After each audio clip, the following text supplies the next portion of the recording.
In the dark shadows, in the white cold, fearlessly we search for knowledge new and old.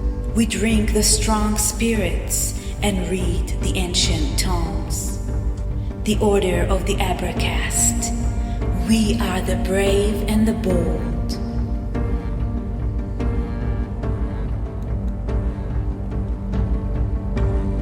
The Abracast. Occult, history, conspiracy, and violence.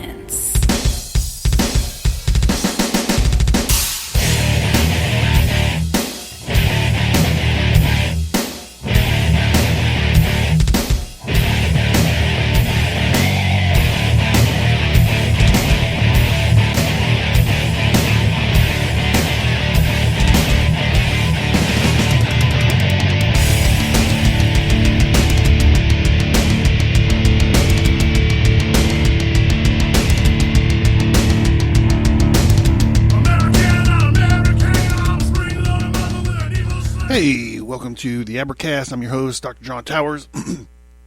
So, it's going to go better this evening than it went last time we were together, but I do want to point out that this is a little streak. We got 2 shows in 2 weeks. I feel pretty proud about that.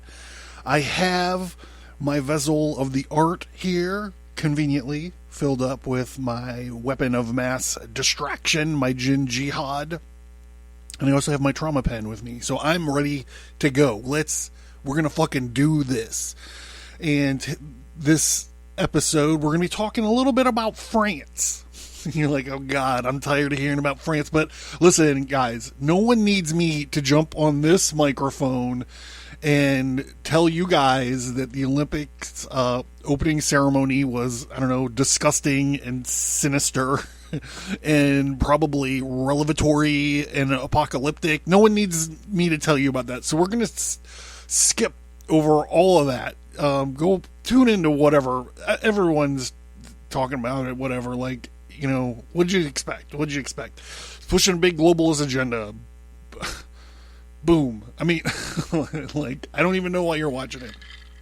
So, but we are going to be talking about France.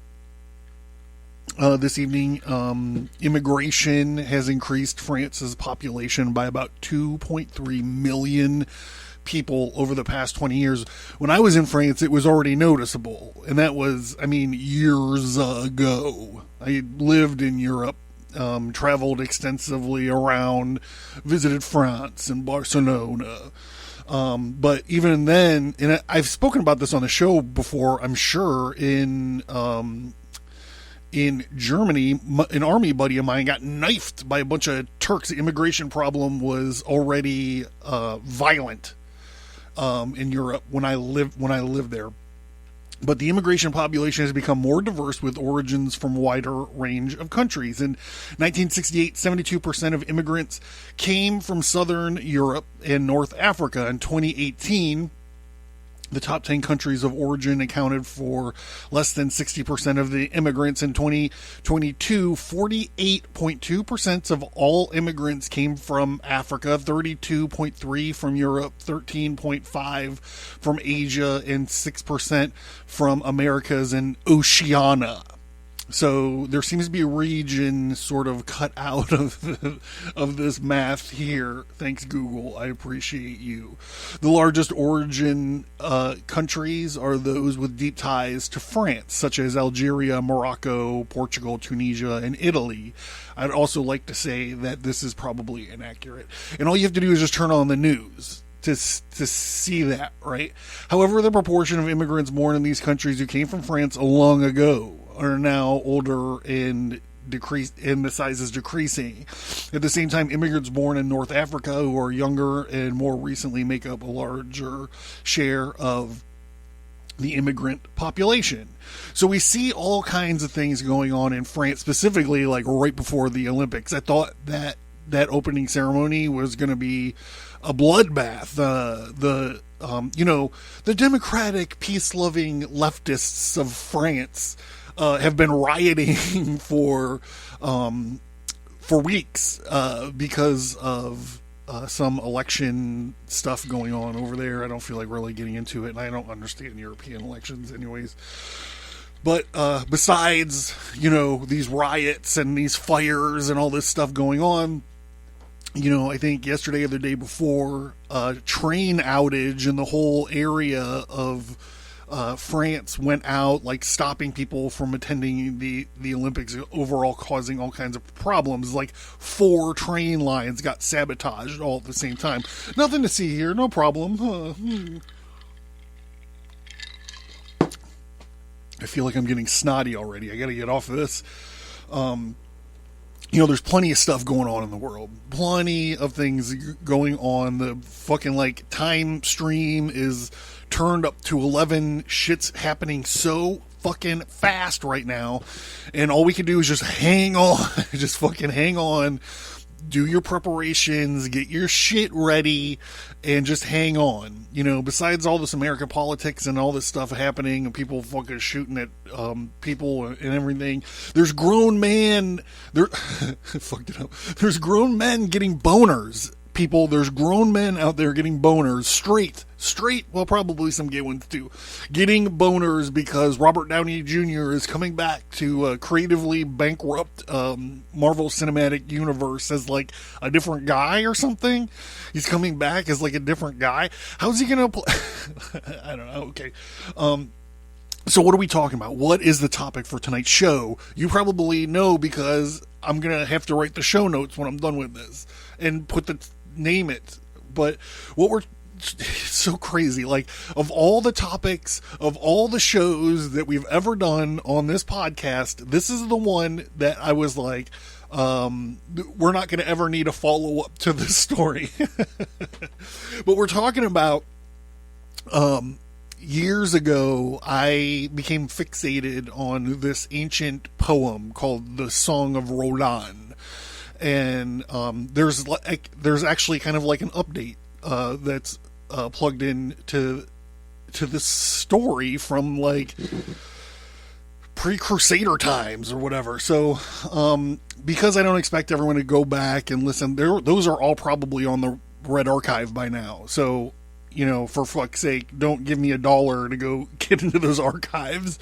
So I thought that I would kind of give a quick summary of the Song of Roland, and then I'm going to do a reading of the relevant part, and then we're going to get into current events. Okay. So what is the Song of Roland anyways? Hey, Dr. Towers, why don't you tell me what the Song of Roland is anyways?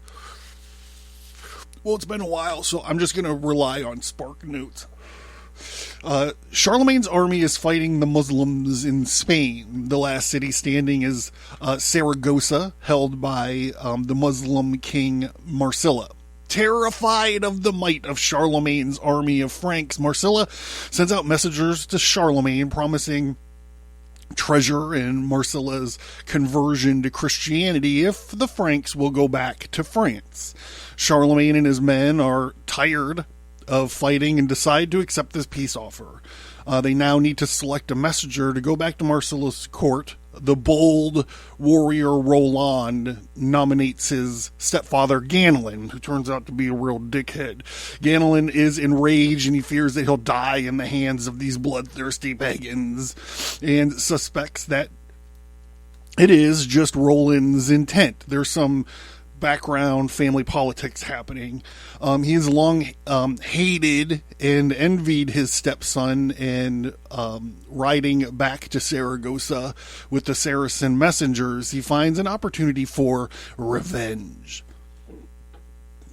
He tells the Saracens how they could ambush the rear guard of Charlemagne's army, which will surely be led by Roland, as the Franks pick their way back to Spain through the mountain passes, and helps the Saracens plan the attack.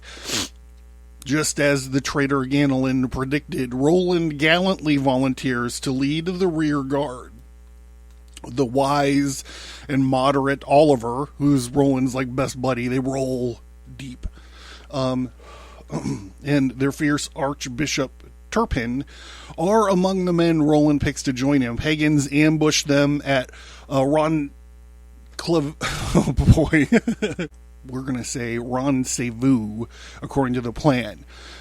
Christians are overwhelmed by their sheer numbers. Seeing how badly outnumbered they are, Oliver asked Roland to blow his horn. This horn is named Oliphant, and it's made out of an elephant tusk, to call for help from the main body of the Frankish army. Roland proudly refuses to do so, claiming that they need no help and that the rear guard can easily take on the pagan hordes while the Franks fight magnificently. There is no way they continue to hold off against the Saracens. The battle begins to turn clearly against them. Almost all of his men are dead. Roland knows that it is too late for Charlemagne and his troops to save him, but he blows the horn, his Oliphant, anyways, so that the emperor can see what happened to his men and avenge them. And yeah, now we're actually going to go to the text after this.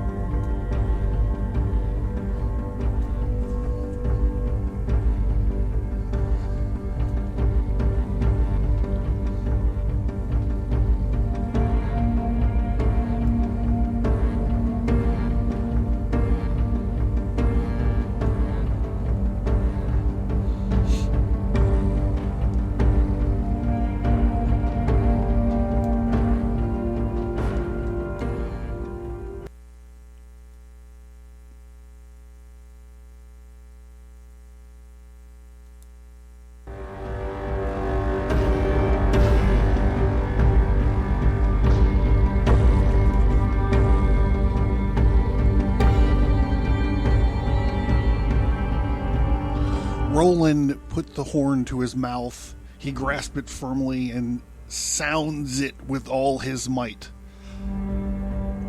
High are the hills, and the voice carries a long way. A good 30 leagues away, the echo was heard. Charles heard it, Charlemagne, and all of his companies. And the king said, "Our men are fighting." But Ganelin answered, "If anyone else had said that, I should have called it a lie."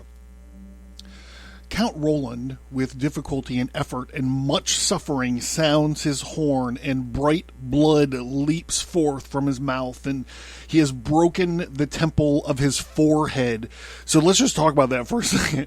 He blew this horn so loud, he basically broke his skull. It's amazing feat. The sound of the horn he holds carries very far, and Charles hears it as he crosses the border, and Duke Nemes heard it too, and the French listened to it, and the king said, "I hear the horn of Roland." And he would never sound it unless they were fighting. Ganelin replies, "There is no battle. You are old and hoary and white. By words such as these you resemble a child." He's gaslighting Charlemagne. "And you know well Roland's great pride. It is amazing that God suffers it for so long.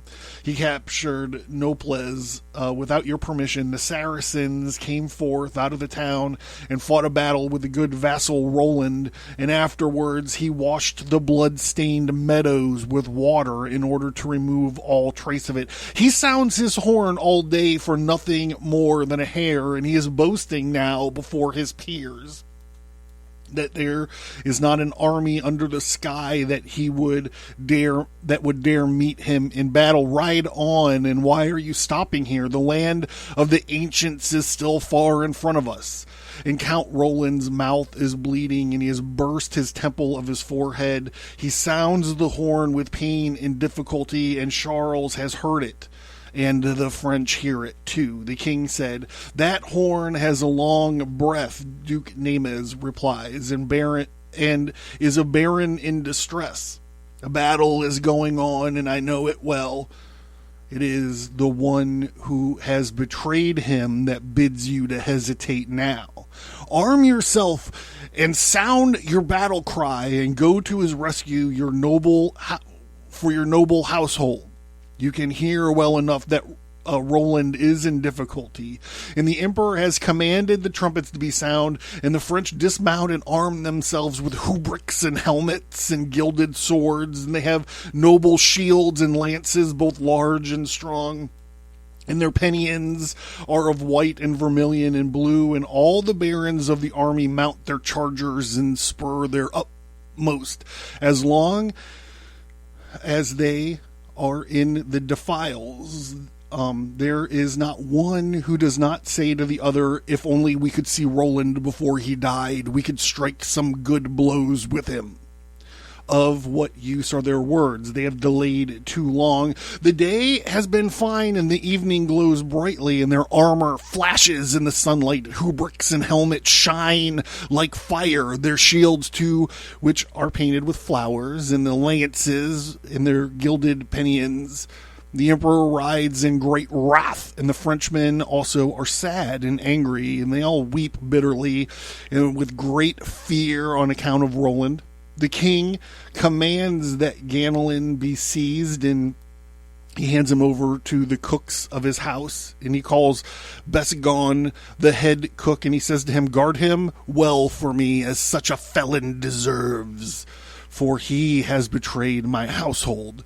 Besgon receives him and sets upon him with 100 of his companions and his best and his worst of the kitchen, and they tear out his beard and his mustache, and each one strikes him 4 blows with his fists, and they have beaten him well with the stakes and the sticks, and they put a chain on his neck and chain him up like a bear in the mountain. They mounted him shamefully on a beast of burden, and thus he kept him until such time should give him back to Charles. High are the hills, and dark and threatening. The valleys are deep, and the waters swift. The trumpets sound in the rear and in the van, and they all take up the sound of the horn, and the emperor rides angrily, and the Frenchmen are too full of wrath and grief. All weep and wail greatly and pray God that he will spare Roland until they arrive, and all together upon the field of battle, for then they will strike valiantly with him. But of what use are their prayers? What can avail them? Nothing, for they have delayed for too long and cannot be in time. So the idea is that their column of movement was stretched so far, and Roland volunteered to lead the rear guard, and that's when they ambushed him. So now the Charlemagne, the emperor, and all of his troops have to somehow ride around or reverse or find an alternate route to get back there. And they're all, what the poem is saying is that no matter what they do, they're not going to be in time to save brave Roland.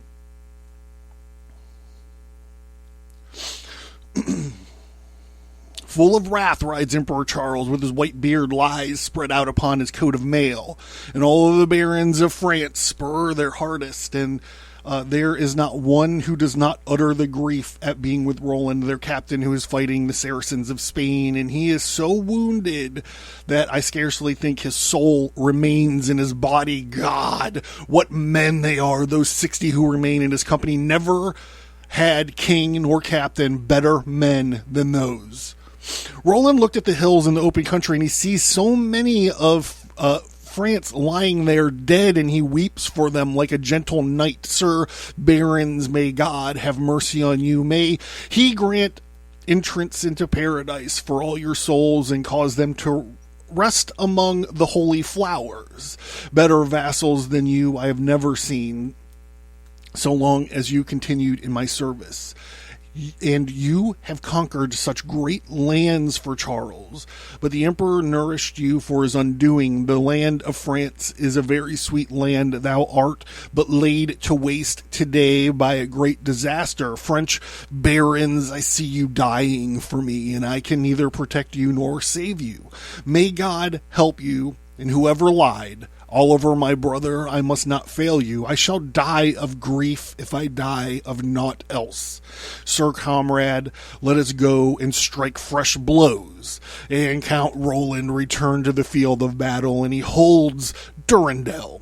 Now, Durandal, I'm just gonna not explain Durandal right now. You get the gist of it, and then this is actually what we're going to be talking about for the rest of the show. And he strikes like a valiant man, and he has cut in halves the heathen Faldron Dupuis and 24 others of ones judged best. Never will there be a man so desirous of avenging himself as the stag runs before the hounds, so the heathen flee before Roland. Said the archbishop, you acquit yourself well. Such valor becomes a knight who carries arms and rides the good steed. He ought to be strong and proud in battle, otherwise he is not worth 4 farthings, and ought rather to be a monk in a monastery where he can pray for all the sins all day. And Roland replies, strike and do not spare them. At these words, the Franks begin again, but the havoc among the Christians was very great. The man who knows that no prisoners will be taken puts up a good defense in battle. For this reason, the Franks are as bold as lions. Here now comes Marsilly riding like a baron. He is seated on a horse that he calls Gaigan, and he spurs it forward, and it goes like Strike Brevin Lord of Dijon. I love his mustard. And Buwan, he breaks his shield and rends his hauberk and strikes him down with a single blow. Then he kills Ivoire and Ivan, and together with them Gerard of Roussillon. Count Roland was not far off, and he said to the heathens, Lord God confound thee, foully hast thou slain my companions, and thou shalt pay for it before we part. And thou shalt soon know the name of my sword. Like a baron, he goes to strike him, and he just cuts off his right hand, just clean off. And he smites off the head of Gerfalou the Fair, the son of King Marsilly. The heathen cry, help us, Mohammed, ye our God, save us from Charles, who have left such felons in this land of ours. And they will never quit in the field or fear of death. And said one to another, let us flee. Let's get the fuck out of here. And the word 100,000 turn and in flight, and they will never come back. They call them back who may. Of what avail is this if Marsilly has fled? His uncle Marginis remains behind, and it was he who held Carthage and Ethiopia and the accursed lands. This gets a little dicey. I'm just going to read it as it is, and, it's fucking classic literature, so whatever. The black people are in his domain. They have big noses and wide ears, and altogether they are more than 50,000 of them. They ride fiercely and ferociously, and they shout out the heathen battle cries. Then said Roland, we shall obtain martyrdom here, and I know well now that he did not have long to live, but cursed be he who does not sell himself dearly. First strike, lords, with your burnished swords, and make a bid, whether it be for life or death. The sweet France be in no wise dishonored by us. When Charles my lord comes to this field of battle, he will see such punishment of the heathen that for every one of ours there will be 15 dead of them.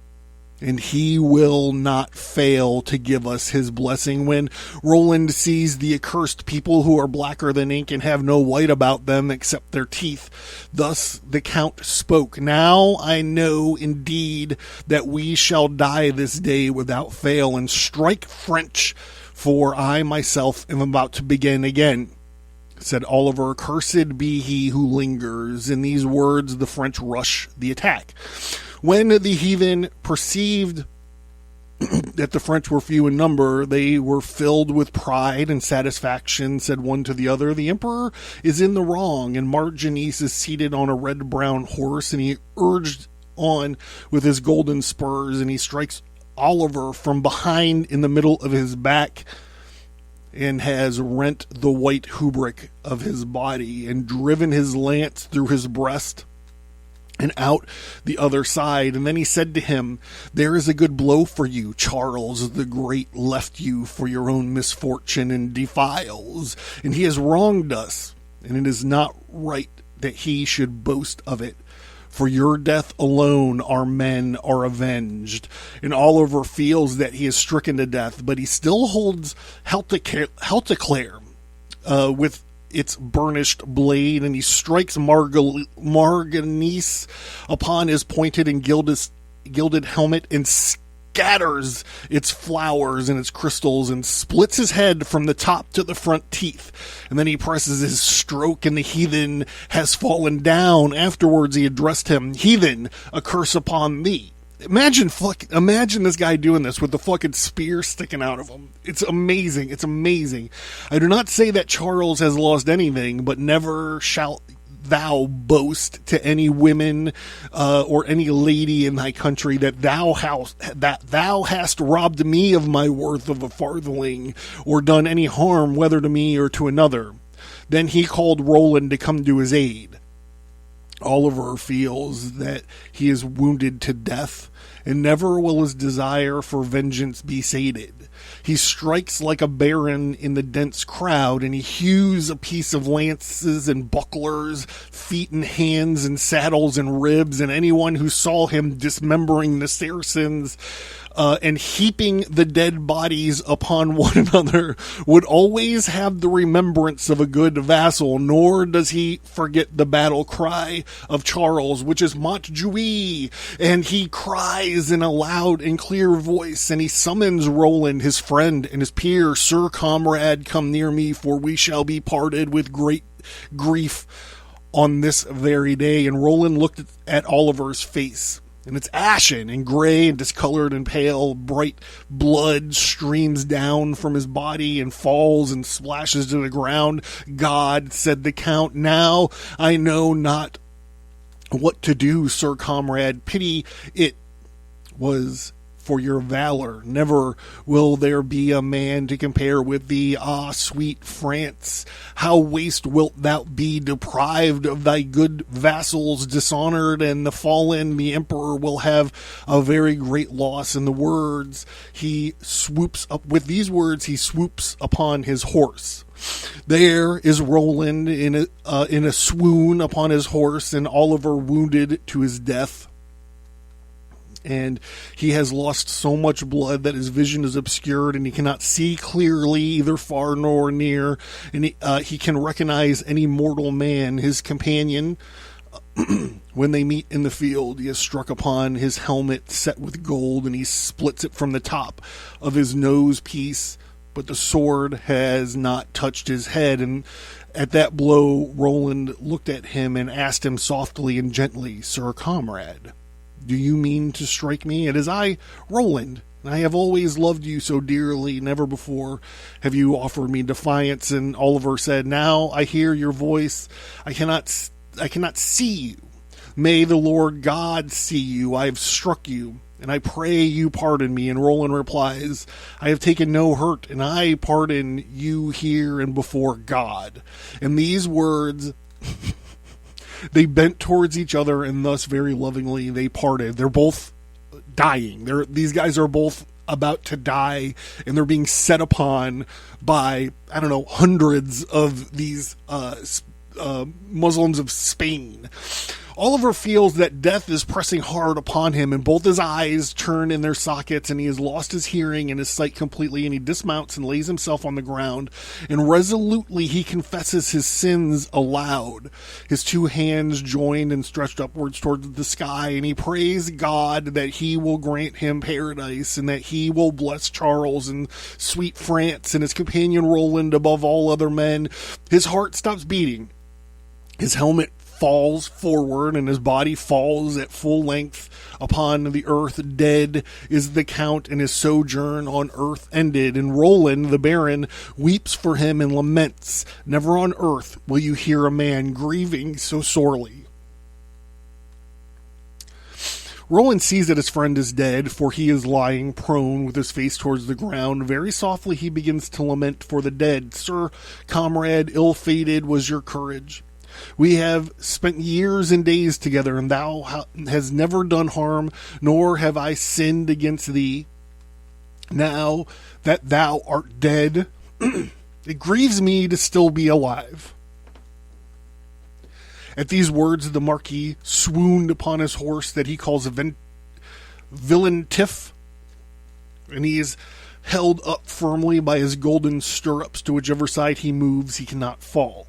By the time Roland came back to his senses and revived from his swoon, very greatly was the loss which he had suffered. The French were dead.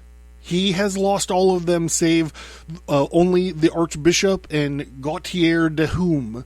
Gautier has come down again from the hills and has fought hard with the Spanish army, and his men are dead. The heathen have vanquished them, and whether he will or no, he is forced to flee along the valleys, and he calls upon Roland to come to his aid. "Noble Count, valiant man, where art thou? Was never wont to fear when thou was present.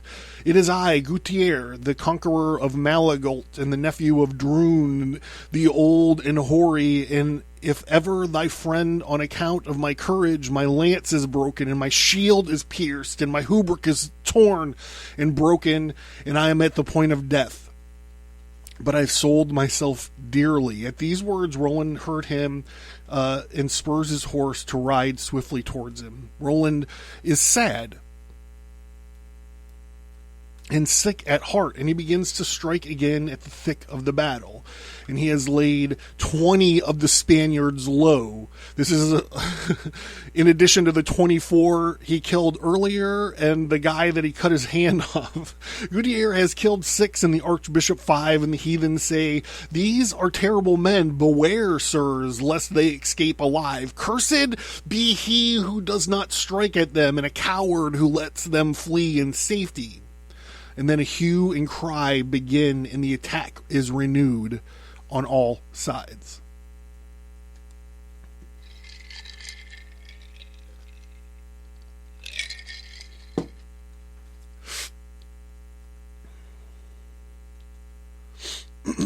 Count Roland was a noble warrior.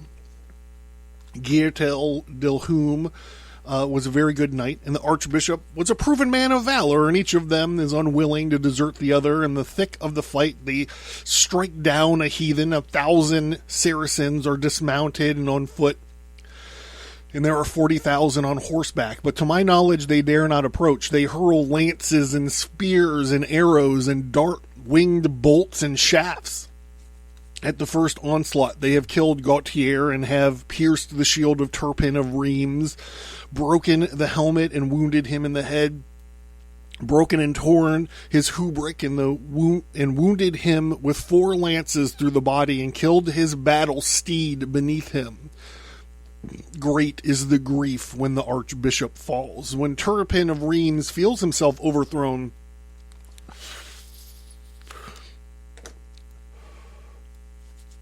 he's struck through the body by 4 lances. Quickly the Baron leaps up again and looks for Roland. He hastens towards him and he says but one word, "I am not beaten."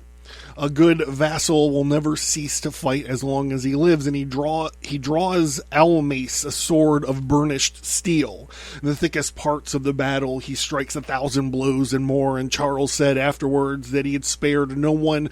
He found 400 heathen lying around him, some wounded, some pierced right through, and many there were who had lost their heads. So says the chronicle. And he who was present at the battle, the Baron Gillis, for whom God works miracles, wrote on the account of it in the monastery of Leon.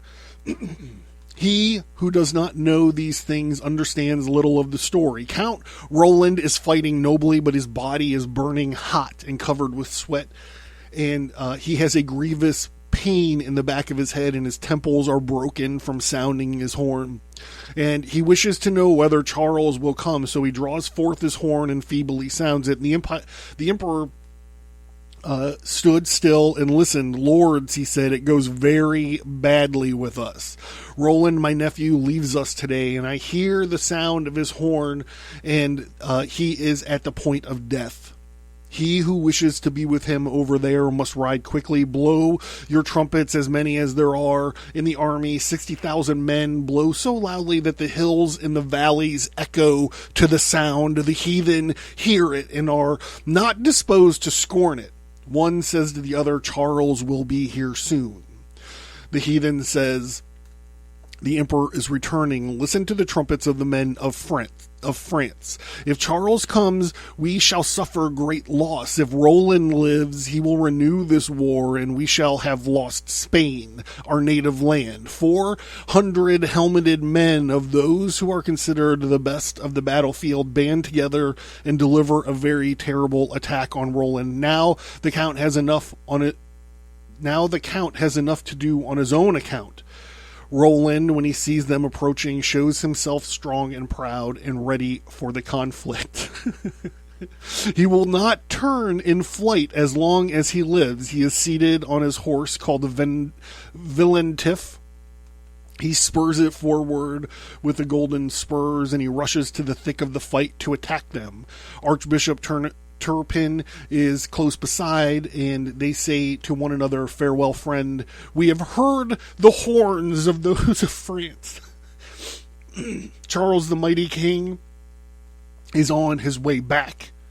Roland never loved a coward, nor proud man, nor an ill-conditioned man, nor even a knight if he were not courageous.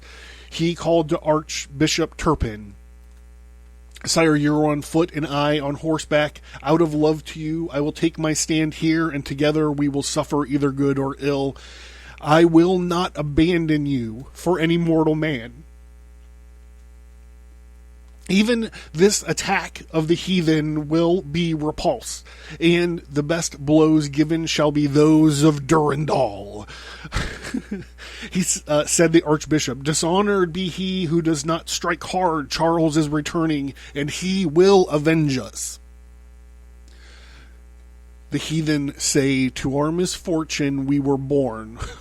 What a dreadful day has dawned for us. We have lost our lords and our peers, and now Charles the warrior is returning with his great army. We can hear the trumpets of the Frenchmen quite distinctly, and loud is the noise of their battle cry. Montjoie, Count Roland's spirit is so fierce that he will never be vanquished by a mortal man. Let us aim at him from a distance and take leave and leave him on the field of battle. So they aimed at him with their darts and their arrows and their spears and their lances and their feathered shafts. And they have broken and pierced Roland's shield and torn and dismantled his hauberk and his body within. They have not yet touched. But they have wounded Villentif in 30 places and have stuck him to death beneath the count. Then the heathen flee and leave him standing there, and Count Roland remains there dismounted and on foot. And the heathen flee in wrath and evil humor, and they strive their utmost to make their way towards Spain, and Count Roland has not the wherewithal to pursue them, for he has lost Valentif, his war horse, and he has to remain on foot. He went to the assistance of the Archbishop Turpin. He laced the gilded helmet from his head, and he took off his white supple hauberk and tore his jerkin to pieces and stuffed the strips into the gaping wounds. And then he lifted them up gently, pressing him gently against his breast, and he laid him down tenderly on the green grass. And then with a gentle voice he besought him, noble lord, give me your permission to go. All our comrades whom we loved so dearly are dead, and we cannot leave them here. I must go and search for them and pick them out and gather them together here and range them before you. The archbishop replied, go and return hither. The field is yours, and thank God and mine. Roland departs the wanderers over the field and wanders over the field by himself, and he searches the valleys and the hills. And he found Garin and his companion Guerriere and Berenger and Aton, and there too he found Encius and Samson and aged de Roussillon. One by one, the Baron brought them and came back with the Archbishop and placed them in a row before his knees. And the Archbishop cannot refrain from weeping, but he raises his hand and gives his benediction. And he says, "Ill-fated you have been, my lords. May the God of glory receive your souls and place them in paradise among the holy flowers. And now, on my own death is causing me anguish, I shall never see the great emperor again." And Roland sets out again in search for the field, and in this time he has found his comrade Oliver, and he held him tight in his arms against his breast and brought him to the Archbishop as best as he could and laid him on the shield besides the others. And the Archbishop absolved him and made the sign of the cross for him, and then the grief and the pity of it all increased, and Roland said, "Fair comrade Oliver, you were the son of Duke Rainier, who held the region of Val de Reners, and you had no equal in my land for breaking a lance or shattering a shield or vanquishing and laying low the proud, for helping and counseling the valiant for." And Count Roland, when he sees his peers dead, and Oliver too, whom he loved so much, was overcome with the tenderness and began to weep. The color of his face left, and the grief was so great that he could not stand. Whether he will or no, he falls down and swoons. The Archbishop said, "You have an evil fate, Baron." And the Archbishop, when he saw Roland had fainted, he was filled with such great grief that never was there been greater. He stretched out his hands and picked up the horn, for there is some running water in the rendezvous, and he tried to go out to it, and he might give it some to Roland, and he sets out tottering with little steps and slow, and he's so weak that he cannot go any further. He's lost so much blood and has no strength in shorter time than he would take to the cross an acre of ground. His heart failed him, and he fell to the ground. His death is causing him great anguish. Count Roland recovers from his swoon, and he gets to his feet, but his suffering is very great. And he looks down at the valley, and he sees up the slope on the green grass, a little beyond his comrades. He sees the noble Baron lying, the Archbishop, whom God placed here in his name, and he is confessing his sins and looking upwards, and his hands clasped towards heaven, and he prays to God to grant him paradise. And Turpin is dead, the warrior of Charles, both by great battles and by a very fine sermons. He was always a champion against the heathen. May God grant him his holy benediction. Count Roland sees the Archbishop on the ground, and he sees his bowels laying outside his body, and his brains in a heap upon his forehead, upon his breast, between the two shoulder blades. He has crossed his beautiful white hands, and deeply Roland makes lament according to the custom of his land. "Ah, noble lord, knight of gentle birth, today I commend thee to the glorious God of heaven. Never will there be a man who serves him more willingly. Since the days of the apostles, never had there been such a prophet for upholding the faith, for attracting men to it. May your soul know no lack, and may the door of paradise open to it." Roland feels that his own death is near. His brain is issuing forth out of his ears concerning his peers. He prays God that he will call them to him, and then on his own behalf he prays to the angel Gabriel, and he takes that horn that he may have no reproach. And so the other hand he takes Durandal, his sword. Somewhat further than a crossbow can shoot an arrow, he walks through the plowland in the direction of Spain, and he mounts on a hillock. And there, under a fine tree, there are 4 steps made out of marble. He has fallen face downwards on the green grass, and he had lost conscience, for death is very near. So he's got a problem. Our buddy Roland's got a problem, and that is, I don't know if I want to say it. That is, his sword is so powerful, he cannot let it fall into the wrong hands. he is virtuous and valorous enough to wield it as a knight in Charlemagne's army, but he can't let this heathen rabble or this horde, this Saracen army get his sword. So out of everything that's happened, all of this death, all of these motherfuckers that he killed, cutting their hands off, slashing them, whipping their asses, like, he's about to die, and the only thing he can think of is, yo, I gotta do something with this sword, bro. I'm running really long. Running really long.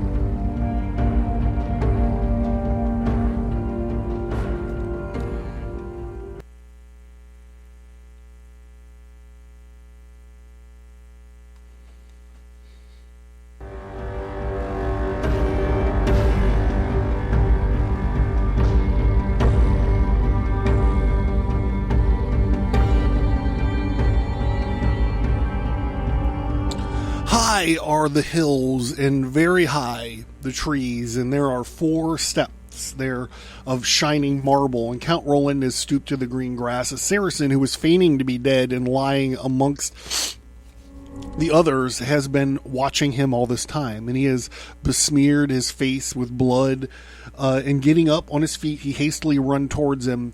He was big and strong and courageous, and his pride incites him to a fatal folly. He seized hold of Roland, both of his body and his arms, and said one word: "The nephew of Charles is vanquished, and I will take his sword to Arabia."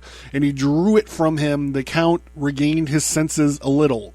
Roland feels that he is taking his sword, and he opens his eyes and says a word to him: "I know thou art not one of ours." And he grips the horn, from which he does not wish to be parted, and strikes the heathen on his helmet, studded with gold. He smashes the steel work of his head and his bones, and he strikes both his eyes out of his head, and overthrows him at his feet, and he's dead. And he says to him: "Heathen son of a slave, how wert thou so daring to seize me, whether for right or for wrong? Now one will hear of it, but he will hold thee for a fool. Now my horn is split right to the wide part, and the crystal and the gold is all knocked off." Roland feels that his sight is failing, and he rises to his feet and exerts himself as much as he can, but all the color has fled from his face again. There is dark rock in front of him, and he strikes 10 blows on it in grief and anger, and the steel grates but does not break or splinter. "Ah," he says, to the Count says, "Holy Mary, help me, Durandal, a good sword, now ill-fated thou wert. When I have left this life, I can care for thee no longer. Many are the battlefields on which I have been victorious with you, through you, and many are the broad lands I have conquered for Charles and the hoary beard. May you never belong to a man who would flee before anyone. A very good vassal has wielded you this long time. Never will there be another such in the free land of France." Roland strikes his sword on the hard stone, and the steel grates it, neither breaks nor splinters, and he sees that he cannot break it, and begins to lament over it himself. "Ah, Durandal, how beautiful thou art, and how clear and bright thou dost shine and sparkle in the sunlight." And Charles was in the valley of Moraine when God sent word to him by an angel from heaven that he shall give thee to account into a leader, and it was then that the great and noble king girded it on me. With it, I conquered Anjou and Brittany and Poitou and in the Maine, and with it I conquered proud Normandy and Provence and Aquitaine and Lombardy and the whole of Romania, and I conquered Bavaria and the Flanders and Burgundy and the whole of Poland and Constantinople, which owed allegiance to him, and Saxony, where he acts as he will. With it I conquered Scotland and England, which he called his chamber. With it I have conquered many countries and lands which now belong to Charles, whose beard is growing white, and I have grief and heaviness for this sword. I would rather die than leave it in the hands of the heathen. O God and Father, let not France suffer this shame. So this is interesting because he kind of has like a little flashback, and he kind of tells how it is that he was able to get this sword, how the sword became his. And it's just a couple sentences here where he talks about how the Archangel Gabriel came down to Constantinople and gave him this sword. It's like a sacred, like holy sword. Here is this sword. Like it's this amazing thing. In all of my comic books and graphic novels, virtually all the ones that are any good, have flaming angelic swords of expulsion and this kind of stuff. So I love that this stuff. I mean, say what you want about Robert Downey Jr. This stuff here gives me a boner. We're just going to go long. We're just going to have a super long episode because we still got some shit to get through. Roland struck upon the dark stone and shattered it in more pieces than I can tell you. He shattered the stone. The sword grates, but it does not splinter or break. It rebounds upwards towards the sky. When the Count perceives that he cannot break it, he laments over it very gently to himself. Ah, Durandal, how beautiful and holy thou art in thy gilded pommel and many relics. In here, we're going to get like an inventory of what the cool things about this sword are. It's a reliquary, right? Peter's tooth is in there, and some of St. Basil's blood, and some of the hairs of my Lord St. Denis, and a piece of the garment of the Holy Mary. It is not right that thou shouldest be put in possession of the heathen. You should never be in the guardianship of Christians. You should ever be in the guardianship of Christians. May no man who commits a cowardice possess you. By means of you I shall have vanquished many wide lands, and which are in my own possession, and of Charles the hoary beard. The emperor has become powerful and rich thereby, and Roland feels that his death holds him fast, for it has traveled down from his head to his heart, and he's hastened to get beneath a pine tree on the green grass, and he lays down on his face, and he places the sword and the horn beneath him. This is his attempt to hide it, I think. He has turned his head to the direction of the heathen folk, and he wishes intently that Charles and all of his army may say, he has died like a conqueror, the noble Count. In few words, he confesses himself again and again, and he holds forth his glove to God for his sins. And Roland feels that the end of his time has come, and he lies on a rocky hillock overlooking Spain. And with one hand he beats his breast. God, I am guilty before thee on the account of the sins, both great and small, that I have committed from the hour I was born to this day on which I am struck down. And he has stretched out his right glove towards God. The angels of heaven descend to him. Count Roland laid himself down beneath a pine tree and has turned to face towards Spain, and he began to call many things to mind, and many lands that he conquered, sweet France and the men of his lineage, and Charlemagne his lord who nurtured him. He cannot restrain himself from weeping and sighing, and he has not he is not forgetful of himself, and he confesses himself, and he prays God for his mercy. O true Father, who didst never lie, thou didst raise Saint Lazarus from the dead, and save Daniel from the lions. Save my soul from all the peril that beset on account of the sins for which I have committed in my life. He held out his right glove to God, and Saint Gabriel took it from his hands. His head was resting on his arm, and his hands were clasped, and thus he went to his end. God sent down his angel, cherubim, and Saint Michael de Peril, the perilous Saint Michael.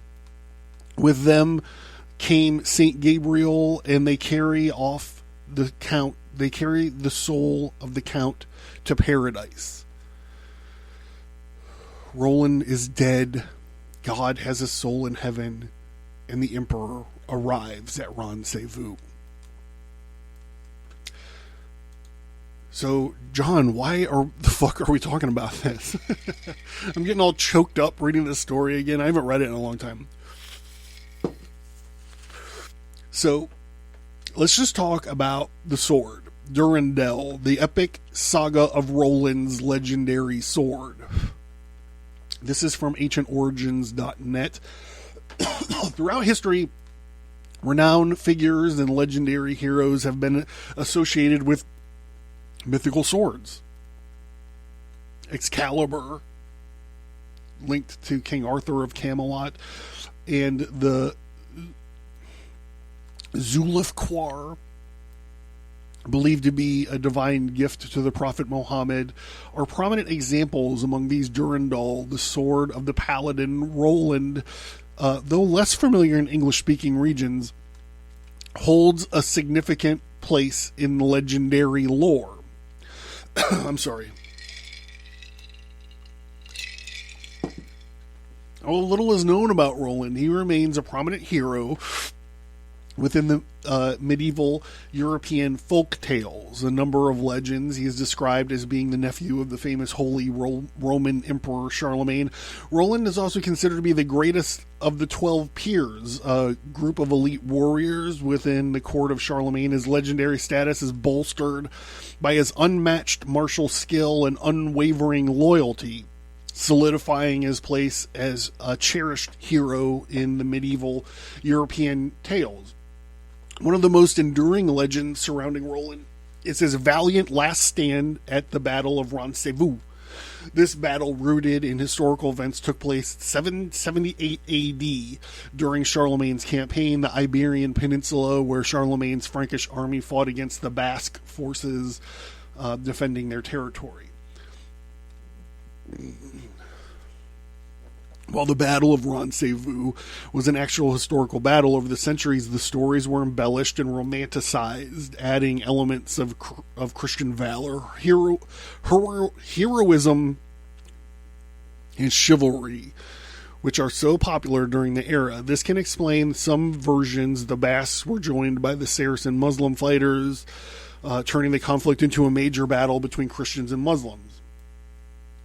As the Frankish forces were ambushed by Basque and Saracen foes, the story recounts how Roland valiantly defended his comrades and refused to blow his horn to summon Charlemagne for reinforcements until it was almost too late. It was too late.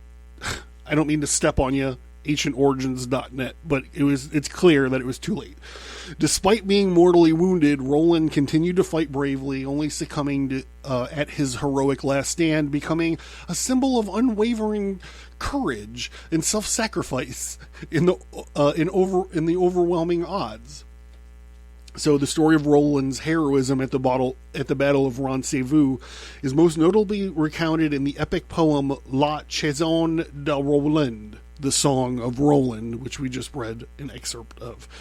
This epic, composed of Old French, the earliest known source of the references Durandal, is a legendary sword wielded by Roland. While the sword may have been inspired by earlier legends or myths, its primary literary reference can be only found in the Song of Roland. The story, Roland is a sword said to have been given to Charlemagne by an angel of God, who instructed the emperor to give the sword to one of his counts.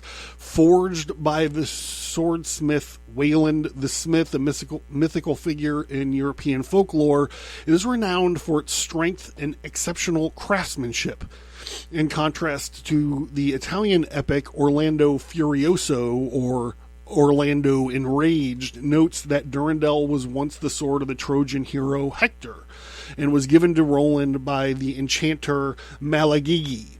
Written by the Italian Renaissance poet Ludovico Ariosto, the tale claims that Durandal was associated with a different knight known as Orlando, aka Roland, who experiences a bout of madness brought about by unrequited love and becomes convinced that he needs to destroy Durandal to prove his loyalty to his love. These Italians and their romanticism. Regardless of its origins, the Durandal sword has both valuable and powerful. In fact, in Orlando Furioso, the primary objective of the invasion of France by Gradasso, the heathen king of Saracenia, is said to be the retrieval of Durandal from Roland. With Durandal, it was said that Roland has accomplished many great feats for Charlemagne, as evidenced within the text of the epic poem Orlando Furioso. I won for him. We just read this bit. I won for him the Ingenue. I won for him the Pilotu, the Maine, the Normandy. I'm sure you remember. So I'm skipping down. At Rendezvous, Roland was allegedly able to hold back the Muslim army, which was 100,000 strong, from attacking Charlemagne's main forces using Durandal. Roland was said to have slayed many enemies, even succeeded in chopping off the right hand of the Saracen king, Marsilie, and decapitating the king's son, Jurasalu. Why was the Durandal sword so special? One of the significant features of Durandal is that it's contained a number of sacred Christian relics. In the Song of Roland, it is written that the relics, enough thy gold hilt conceals St. Peter's tooth, the blood of St. Basil, some hairs of my lord St. Denis, and some of the robe that was worn by St. Mary. Likewise, we also read this. The Song of Roland also depicts Durandal as an indestructible weapon. When all that's lost at Rendezvous, Roland attempts to destroy Durandal in order to prevent it from falling into the hands of the enemy. In a final act of strength and determination, he attempted to destroy the sword by striking a massive rock with it, but his efforts were to no avail. Roland, his stroke on a stone repeats, and more of it breaks off than I can speak. The sword cries out, yet breaks not in the least. Back from the blow into the air, it leaps. So according to this legend, Roland's failed endeavor to destroy Durandal created the La Breche de Roland, a natural gap measuring 40 meters across and 100 meters high in the Pyrenees. When the specific details and attributions may vary between the versions of the legend, La Brèche de Roland remains a popular and enduring element of the Roland stories, and it is actually a geographical feature in the Pyrenees, further adding to its mystique.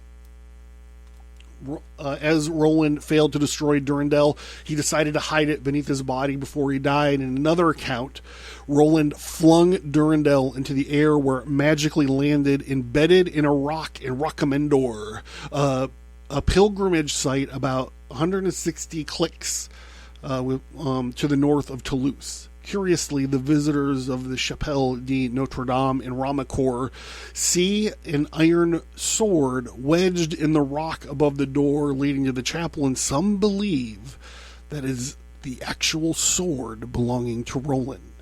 It has even been bound with a chain to prevent anyone from stealing it. Alright, Here we go. What do you think happened? What do you think happened to the sword?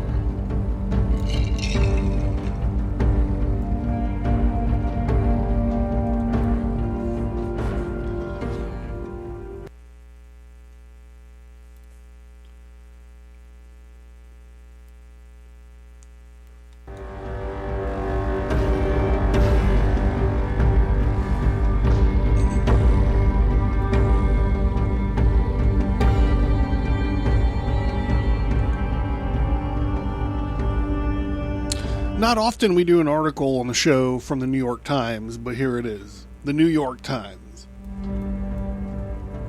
Mythical sword's disappearance brings mystery to French village. The legend says that Durandal has been stuck in this French hillside for nearly 1,300 years, and it went missing in June. An investigation to find France's Excalibur begins. This is written by Hank Sanders and William Lamb. Hey, I know William Lamb. This was published July 6th, 2024. As legend has it, the sword from God given to Roland and an 8th century military leader under Charlemagne was so powerful that Roland's last mission was to destroy it. When the blade, called Durandal, proved indestructible, oh, Jesus, I'm so sorry. Roland threw it as far as he could, and it sailed over 100 miles before slicing through the side of a rock face in medieval French village Rocamadour. I would love to know how to actually say that. Rocamadour, maybe. Rocamadour. I don't know. That sword, as the story goes, sat wedged in the stone for nearly 1,300 years and became a landmark and tourist attraction in Rocamadour, a small village in southwestern France, about 110 miles east of Bordeaux. So residents and officials were stunned to discover late last month that a blade had vanished, according to La Dépêche du Midi, a French newspaper. An officer with France's National Police Force in Cahors, a town 30 miles southwest of Rocamadour, said that the sword disappeared sometime after nightfall on July 21st, and that these authorities opened an investigation after a passerby reported the next morning that it was missing. An officer who declined to give his name emphasized that the sword is a copy, but acknowledged that it had some symbolic significance. He referred to further questions to the officer of the prosecutor and the public at Cahors, which did not immediately respond to comment. The mayor of Rocamadour, Dominique Lafont, said that the sword had been an obligatory stop for tourists and a point of pride for residents, all of whom learn the legend by studying the famous 11th or 12th century French poem, The Song of Roland. When a resident called on July 22nd to report that the sword had vanished, she recalled in an interview on Saturday, "I had the impression that someone had cut a piece of Rocamadour, and as if it were a living being, and someone had just cut off an arm. This sword belongs to this place," Miss Lafont said. "Since the legend says that it was thrown from the Pyrenees and landed here, when I start telling people that what had happened, they told me it's a joke, it's not possible, no one could believe such a thing could happen. And for most Americans, King Arthur's Excalibur is a more recognizable example of a sword stuck in a stone, but the myths of Durandal are popular across France because of the Song of Roland." This poem is partly set during the Battle of Rendezvous Pass in 778 AD, during which Charlemagne's men had fought against Muslims in Spain, led by Roland, found themselves severely outnumbered by enemy forces. According to the poem's fictional account, Roland and his sword battled valiantly, but was badly wounded and tried unsuccessfully before his death to destroy the blade. That whole paragraph is kind of right, a little right. It's kind of right. He actually died because he split his skull open by blowing his horn.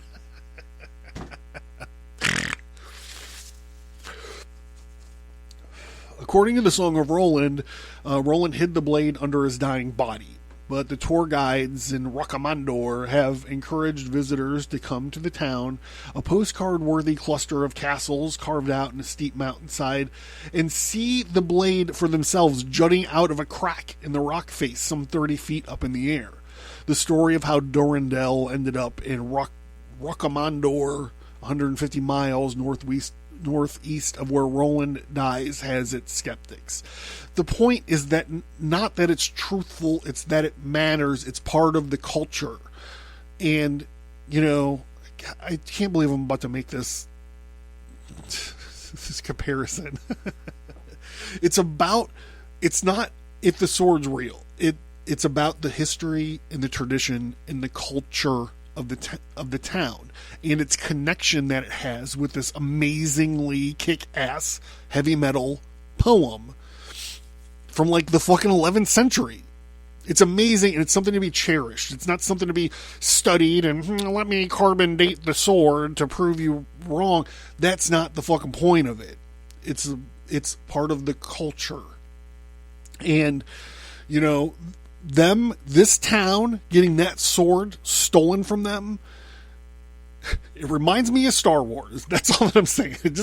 Not a lightsaber is like the sword. I'm saying that, someone hijacked Star Wars and they totally subverted it, and perverted the heroes to where it's not recognizable anymore. It's just not recognizable anymore. And that's the important part. When I say like, hey, Star Wars used to be a big deal to me. Star Wars used to be like my religion. Actually, when I was in the Army, I had a pair of bootleg dog tags made, and instead of no religious pref, it said Jedi Knight. That's a true story. I still have them somewhere. Anyhow, the point is that not that the sword is real, or it's not authentic, or it's not an actual sacred artifact. The thing is that town in France is that town in France because of that sword. Am I saying, demographic shifts have something to do with, lost culture and traditions? Probably. I probably am saying that. Am I saying that some Muslims or some Spanish Saracens climbed up this wall and cut the chain and stole the sword? Maybe. I might be saying that as well. I just thought on the eve of this Olympics and after that Olympic opening celebration and the inversion of everything, I thought it might be a nice little meditation to think about Durandal getting stolen out of Rocamadour. Why? Ultimately, it probably doesn't matter why. It just matters because that's what makes this little town in France. That's what makes it that little town in France. I'm John Towers. This has been the Abracast. Maybe I'll see you next week.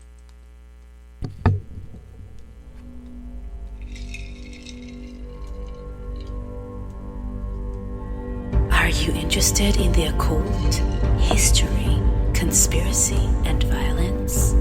Learn more at Abracast.com and visit the storefront for tarot cards, merch, and books. support the show, Get access to the show archive at subscribestar.com.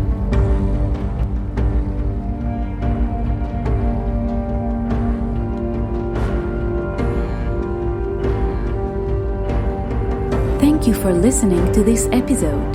Send an email or visit us on social media to let us know what you think about this topic. And please remember to leave a 5-star rate and review.